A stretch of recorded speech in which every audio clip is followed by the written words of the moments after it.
हाँ दोस्तों, तो हम पढ़ेंगे अध्याय 4 धारा 10 से धारा 26 तक। इसमें जो है पूरा का पूरा है।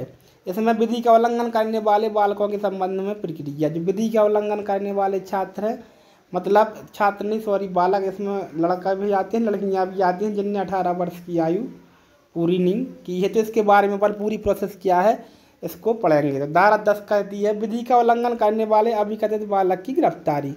जैसे ही विधि का उल्लंघन करने वाले अभिकथित बालक को पुलिस द्वारा गिरफ्तार किया जाता है, तभी ऐसे बालक को विशेष पुलिस बल एकक या अभिहित बाल कल्याण पुलिस अधिकारी के प्रभार के अधीन रखा जाएगा। मतलब अलग से जो इनके लिए नियुक्त है बालकों के लिए पुलिस ऑफिसर, उसकी अभिरक्षा में कस्टडी में रखा जाएगा। सामान्य पुलिस के यहाँ जो है नहीं रखा जाएगा। जो बालक को अविलंब किंतु उस स्थान से जहाँ से ऐसे बालक की गिरफ्तारी हुई थी यात्रा के आवश्यक समय को छोड़कर गिरफ्तारी के 24 घंटे की अवधि के भीतर बोर्ड के समक्ष पेश करेगा। जैसे ही गिरफ्तार किया जल्द से जल्द उसे बोर्ड के समक्ष पेश करना है, लेकिन 24 घंटे से यह विधि ज़्यादा नहीं होनी चाहिए। और आने जाने का समय उस वजह से 1 घंटे का आने जाने का समय है तो उसको छोड़ के, ठीक है। परंतु किसी भी दिशा में विधि का उल्लंघन करने वाले अभिकथित बालक को पुलिस हवालात में नहीं रखा जाएगा या जेल में नहीं डाला जाएगा। जो सामान्य व्यक्तियों के लिए थाने में हवालात होती है और जो जेल होती है उसमें भी नहीं डाला जाएगा और हवालात में भी जो है नहीं डाला जाएगा बालक को। राज्य सरकार उन व्यक्तियों के लिए बंद करने के लिए जिनके द्वारा जिसके अंतर्गत रजिस्ट्रीकृत स्वैच्छिक या गैर सरकारी संगठन भी विधि का उल्लंघन करने वाले अभिकथित किसी बालक को बोर्ड के समक्ष पेश किया जाएगा। उस रीति का बंद करने के लिए जिससे विधि का उल्लंघन करने वाले अभिकथित बालक को यथास्थिति किसी संप्रेक्षण गृह या सुरक्षित स्थान में भेजा जा सकेगा। इस अधिनियम से संगत नियम जो है बनाएगी राज्य सरकार से संबंधित जो है नियम बनाएगी। धारा 11 पढ़ते हैं। ऐसे व्यक्ति की भूमिका जिसके प्रभाव विधि का उल्लंघन करने वाला बालक रखा गया है। ऐसे व्यक्ति का क्या रोल होगा जिसके प्रभार में जिसका चार्ज उस विधि का उल्लंघन करने वाले बालक को दिया गया। विधि का उल्लंघन करने वाला बालक जिसने कोई मतलब अपराध किया है, सीधी बात ये है किसी कानून का उल्लंघन किया उसके बारे में प्रज्ञापन पढ़ रहे हैं, तो वो क्या करेगा देखते हैं। ऐसे व्यक्ति का जिसके प्रभार में विधि का उल्लंघन करने वाले बालक को रखा जाता है, जब आदेश प्रवर्तन में हो उक्त बालक की जिम्मेदारी इस प्रकार होगी मानो उस उक्त व्यक्ति बालक का माता पिता और बालक के भरण पोषण के लिए उत्तरदायी है। क्या है? बालक का माता पिता है और बालक के भरण पोषण के लिए उत्तरदायी है। ऐसी जिम्मेदारी इस व्यक्ति की होगी जिसके कब्जे में वो बालक है। परंतु तब के सिवा जब बोर्ड की यह राय है कि माता पिता या कोई अन्य व्यक्ति ऐसे बालक का प्रभार लेने के लिए उपयुक्त है, इस बात के होते हुए कि उक्त बालक का माता पिता या किसी अन्य व्यक्ति द्वारा दावा किया गया है, बालक बोर्ड द्वारा कथित अवधि के लिए ऐसे व्यक्ति के प्रभार में बना रहेगा। ठीक है, इसको ज़्यादा इम्पोर्टेंस नहीं देनी है पढ़ने में। आती है धारा 12। ऐसे व्यक्ति की जमानत जो दृश्यमान रूप से विधि का उल्लंघन करने वाला अभिकथित बालक है।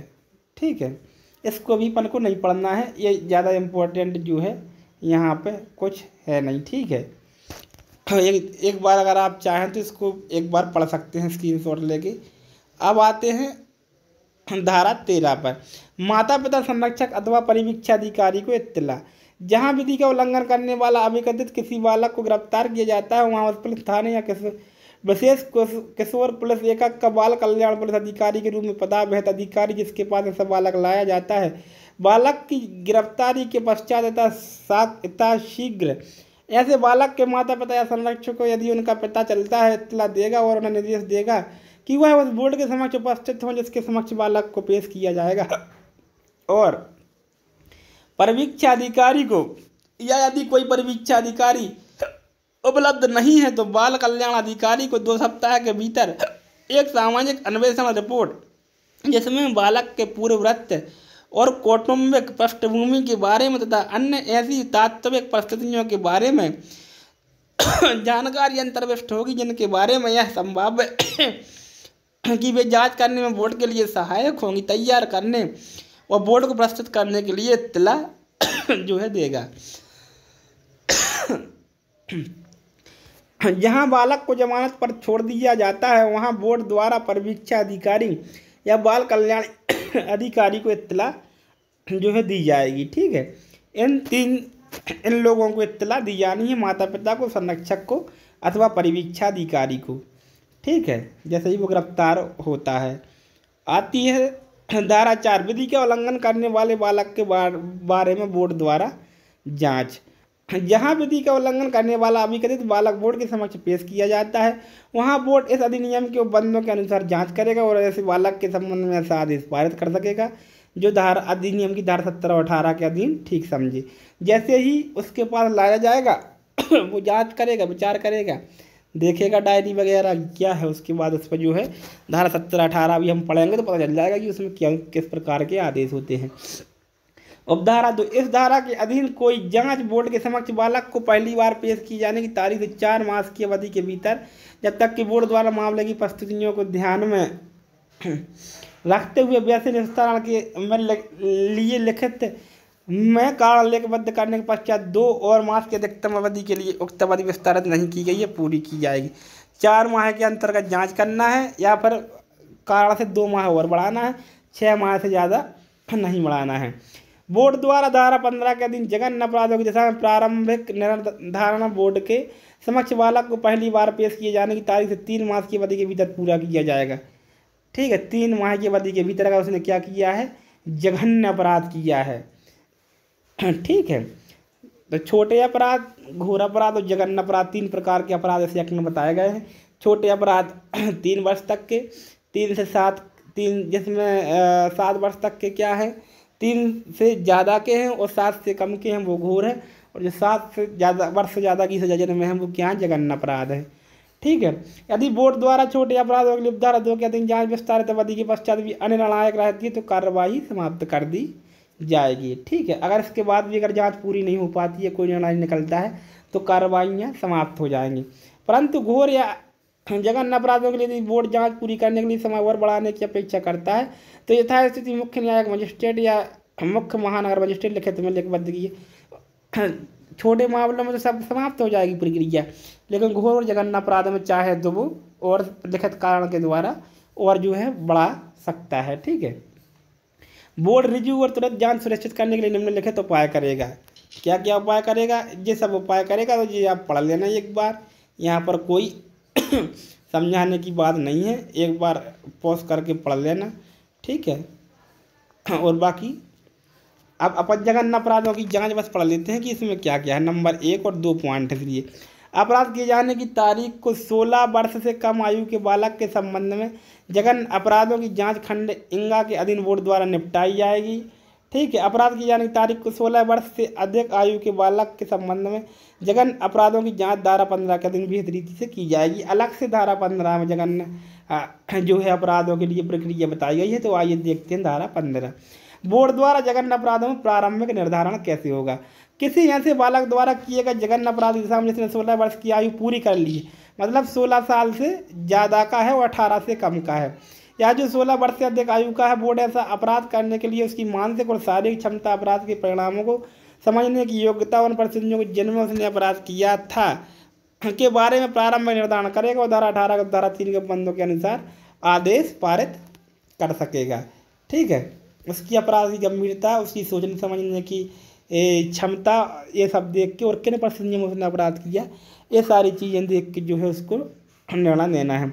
परंतु ऐसे निर्धारण के लिए बोर्ड अनुभवी मनोवैज्ञानिकों, मनोसमाज सेवकों, कार्यकर्ताओं और अन्य विशेषज्ञों की सहायता ले सकेगा। अनुभवी लोगों की सहायता, वैज्ञानिक, समाज सेवक, कार्यकर्ताओं वगैरह की सहायता ले सकता है। स्पष्टीकरण, इस धारा के प्रयोजन के लिए स्पष्टीकृत किया जाता है कि प्रारंभिक निर्धारण विचारण नहीं है।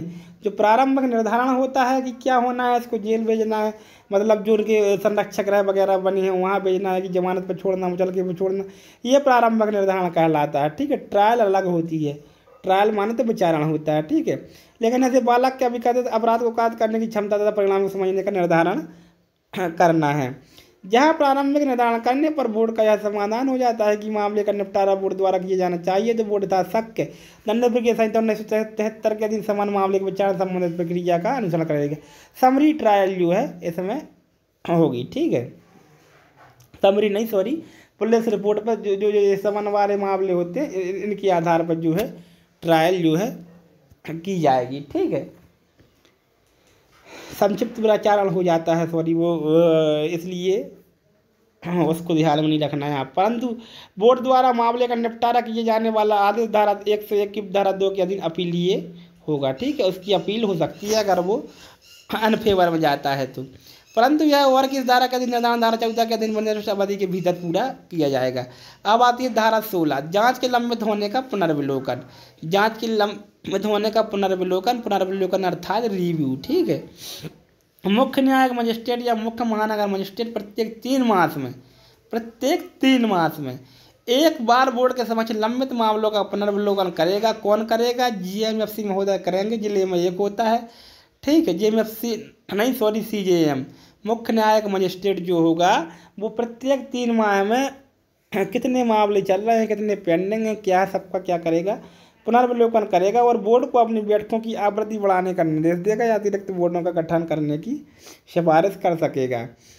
बोर्ड के समक्ष लंबित मामलों की संख्या, ऐसे लंबित रहने की अवधि, लंबित रहने की प्रकृति और उसके कारणों का एक उच्च स्तरीय समिति द्वारा प्रत्येक 6 मास में पुनर्विलोकन किया जाएगा, जो राज्य विधिक सेवा प्राधिकरण के कार्यपालक अध्यक्ष, जो उसका चेयरपर्सन होगा, गृह सचिव, राज्य में अधिनियम के कार्यान्वयन के लिए जिम्मेदार सचिव और अध्यक्ष द्वारा नाम निर्दिष्ट स्वैच्छिक या गैर सरकारी संगठन के एक प्रतिनिधि से मिलकर जो है गठित होगा। ठीक है, एक चेयरपर्सन होगा, गृह सचिव होगा, राज्य में इस अधिनियम के कार्यान्वयन के लिए जिम्मेदार सचिव और अध्यक्ष द्वारा नाम निर्दिष्ट स्वैच्छिक या गैर सरकारी संगठन के एक प्रतिनिधि से मिलकर जो है 3 लोगों से बन के ये बनेगी। बोर्ड द्वारा तिमाही आधार पर ऐसे लंबित रहने की सूचना मुख्य न्यायिक मजिस्ट्रेट या मुख्य महानगर मजिस्ट्रेट और जिला मजिस्ट्रेट की भी ऐसे प्रारूप जो सरकार द्वारा भेद की जाए दी जाएगी। ठीक है, धारा 17 विधि का उल्लंघन ना करते पाए गए बालक के बारे में आदेश। ठीक है, अब जांच की बात हो रही है कि जांच हुई और ऐसा पाया गया कि उसने विधि का उल्लंघन नहीं किया, तब क्या प्रक्रिया होगी।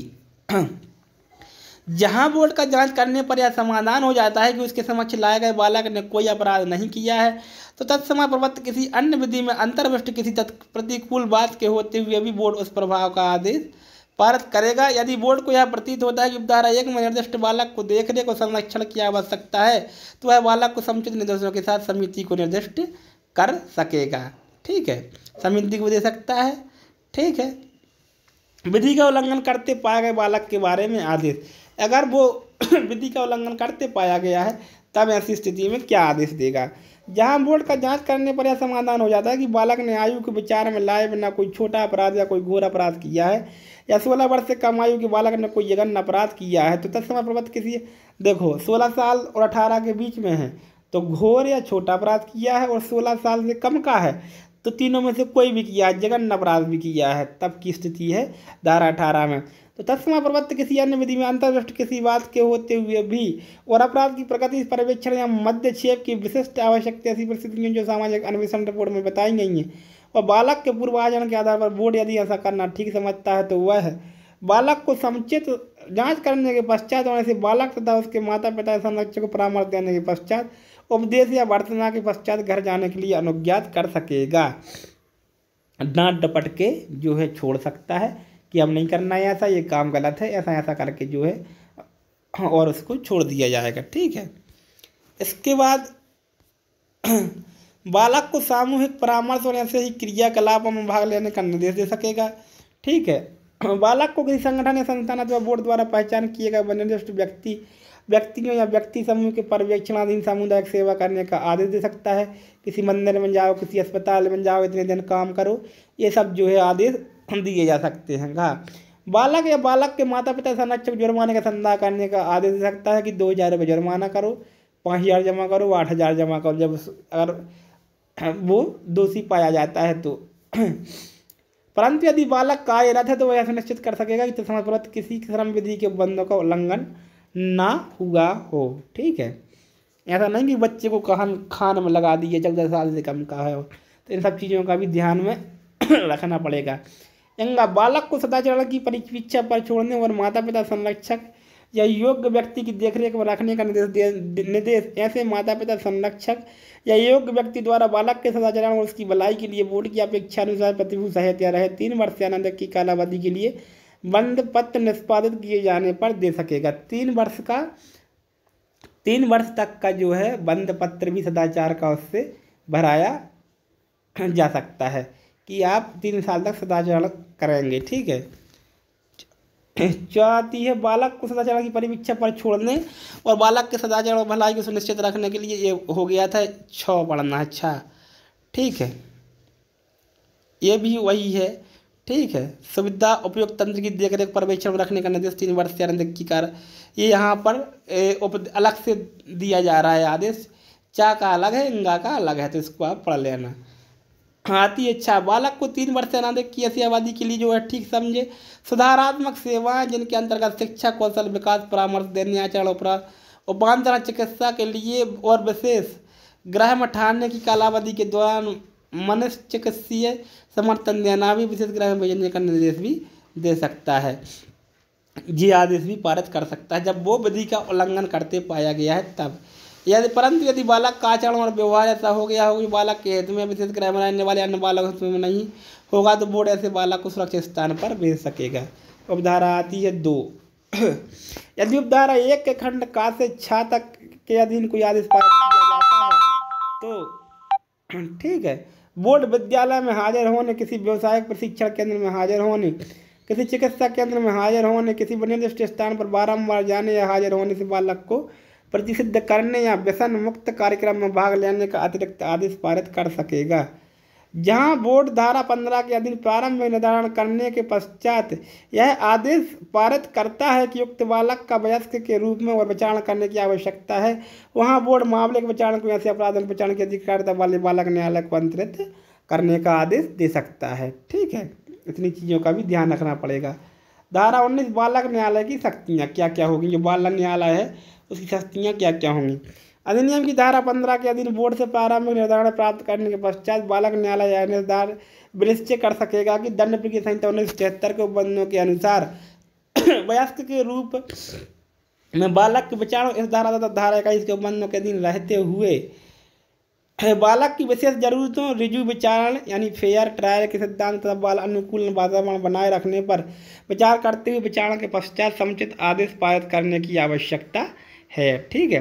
वयस्क के रूप में बालक के विचारण की कोई आवश्यकता नहीं, वयस्क के रूप में बालक के विचारण की कोई आवश्यकता नहीं है और बोर्ड के रूप में जांच की जा सकेगी तथा धारा 18 के बंदों के अनुसार समुचित आदेश पारित किया जा सकते हैं। अब धारा 2 बालक न्यायालय यह सुनिश्चित करेगा कि विधि का उल्लंघन करने वाले बालक से संबंधित अंतिम आदेश में बालक के पुनर्वासन के लिए व्यक्तिगत देखभाल योजना की सम्मिलित किया जाएगा, जिसके अंतर्गत परिवीक्षा अधिकारी, जिला बाल संरक्षण एकक या किसी सामाजिक कार्यकर्ता द्वारा दी गई अनुवर्ती कार्रवाई भी है।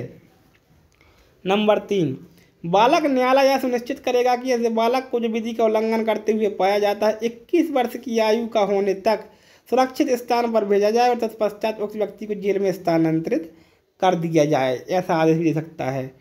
ठीक है।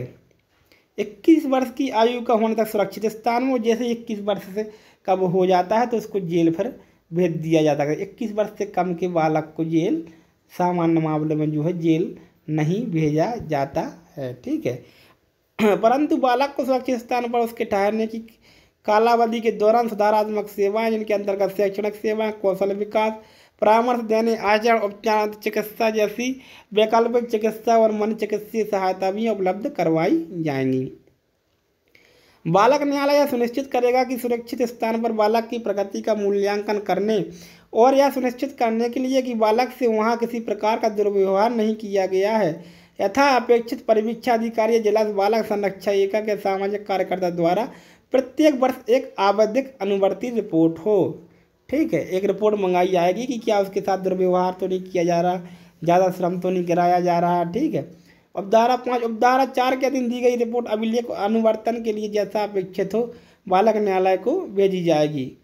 धारा 20 बालक जिसने 21 वर्ष की आयु पूरी कर ली है और अभी भी सुरक्षित स्थान में ठहरने की विहित अवधि को पूरा करना है। 21 वर्ष का हो गया है लेकिन अभी भी सुरक्षित स्थान में रखने की अवधि को पूरा करना है। जब विधि का उल्लंघन करने वाला बालक 21 वर्ष की आयु पूरी कर लेता है और अभी भी ठहरने की अवधि पूरी करनी है तो बालक न्यायालय इस बात का मूल्यांकन करने के लिए क्या यहाँ से बालक में सुधारात्मक परिवर्तन हुए हैं और क्या ऐसा बालक समाज का योगदान करने वाला सदस्य हो सकता है। परिवीक्षा अधिकारी या जिला बालक संरक्षण एकक या सामाजिक कार्यकर्ता द्वारा या अपने स्वयं के द्वारा जैसा अपेक्षित होनेवर्ती कार्रवाई की व्यवस्था करेगा। और इस प्रयोजन के लिए धारा 19 की धारा 4 के अधीन सुसंगत विशेषज्ञों के मूल्यांकन के साथ बालक के प्रकृति अभिलेख को विस्तार में लिया जाएगा। ठीक है, देखा जाएगा कि क्या वो समाज में रहने लायक हो गया है या नहीं। ठीक है, उपधारा 1 के अधीन अंतर्विष्ट प्रक्रिया पूरी होने के पश्चात बालक न्यायालय ऐसी शर्तों पर जो ठीक समझी जाए जिनके अंतर्गत ठहरने की बेतावधि के शेष भाग के लिए मॉनिटरी प्राधिकारी नियुक्ति भी है, बालक को छोड़े जाने का विनिश्चय कर सकेगा। यह विनिश्चय कर सकेगा कि बालक अपनी शेष अवधि जेल में पूरा करेगा, जेल भी भेज सकता है, परंतु प्रत्येक राज्य सरकार मॉनिटरी प्राधिकारियों से मॉनिटरी प्रक्रियाओं को जो भेद की जाए एक सूची रखेगी। धारा 21 आदेश जो विधि का उल्लंघन करने वाला के विरुद्ध पारित न किया जा सकेगा। जो निम्न अब कुछ आदेश हैं जो किसी भी बालक के विरुद्ध जो है पारित नहीं किए जा सकते हैं। विधि का उल्लंघन करने वाले किसी बालक को इस अधिनियम के उपबंधों के अधीन या भारतीय दंड संहिता या तत्समय प्रबंध किसी अन्य विधि के उपबंधों के अधीन ऐसे किसी अपराध के लिए छोड़े जाने की संभावना के बगैर मृत्यु या आजीवन कारावास दंडादेश नहीं दिया जाएगा। मृत्यु या आजीवन कारावास दंडादेश किसी बालक को नहीं दिया जाएगा। ठीक है, ठीक है।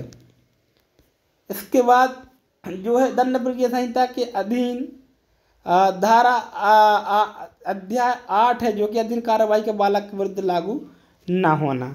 दंड प्रक्रिया संहिता में या तो समय किसी निरोध निवारक मतलब जो 151 वगैरह की कार्रवाइयाँ होती हैं अंतर्विष्ट किसी तत्समय बात के होते हुए किसी बालक के विरुद्ध उक्त संहिता के अध्याय 8 के अधीन न कोई कार्रवाई संशोधित की जाएगी और न ही कोई आदेश पारित किया जाएगा। धारा 22 इसका जो है उल्लेख करती है। विधि का उल्लंघन करने वाले किसी बालक और ऐसे व्यक्ति की जो बालक नहीं है संयुक्त कार्यवाही का न होना। कोई विधि का उल्लंघन करने वाला बालक है और एक उसमें वयस्क है और ये जो है बालक है तो इनकी कार्रवाई एक साथ नहीं हो सकती। धारा 23 इस बात का पुरजोर विरोध करती है। धारा 23 को आप याद कर लेना। धारा 22 को ये इम्पोर्टेंट है, इसके पीछे 21 निकली है। ये बहुत महत्वपूर्ण धाराएं हैं। दंड प्रक्रिया संहिता 1973 की धारा 223 में तत्समय प्रबंध किसी अन्य विधि में किसी बात के होते हुए भी विधि का उल्लंघन करने वाला अभिकथित किसी बालक के साथ किसी ऐसे व्यक्ति की जो बालक नहीं संयुक्त कार्यवाही नहीं की जाएगी।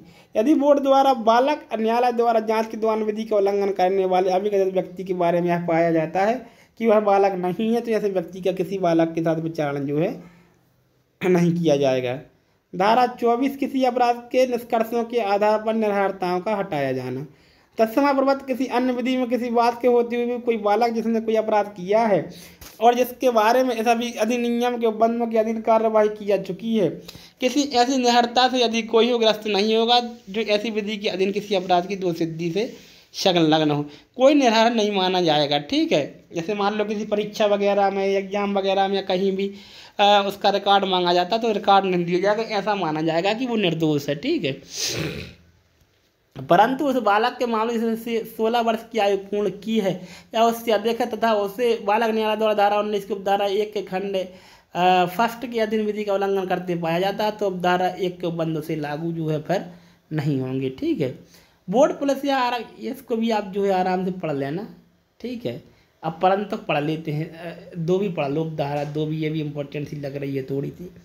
बोर्ड पुलिस या बालक न्यायालय द्वारा अपनी स्वयं की रजिस्ट्री को यह निर्देश देते हुए आदेश देगा कि ऐसी दोषसिद्धि के सुसंगत अभिलेख सीधी बात ये सब नष्ट कर दिए जाए। बालक के संबंध में जो दोषसिद्धि हुई, जुर्माना वगैरह लगाया, इसको जितनी जेल हुई है वो सब क्या है नष्ट कर दिए जाए। ठीक है, परंतु जघन्य अपराध के मामले में जहाँ बालक धारा में दोष को अभिलेखों में बालक न्यायालय द्वारा प्रतिधारित किया जाएगा। अगर जघन्य अपराध किया है तो फिर उसके लिए उसका रिकॉर्ड रखा जाएगा, वरना की स्थिति में उसका रिकॉर्ड समाप्त कर दिया जाएगा। लंबित मामलों के बारे में विशेष उपबंध।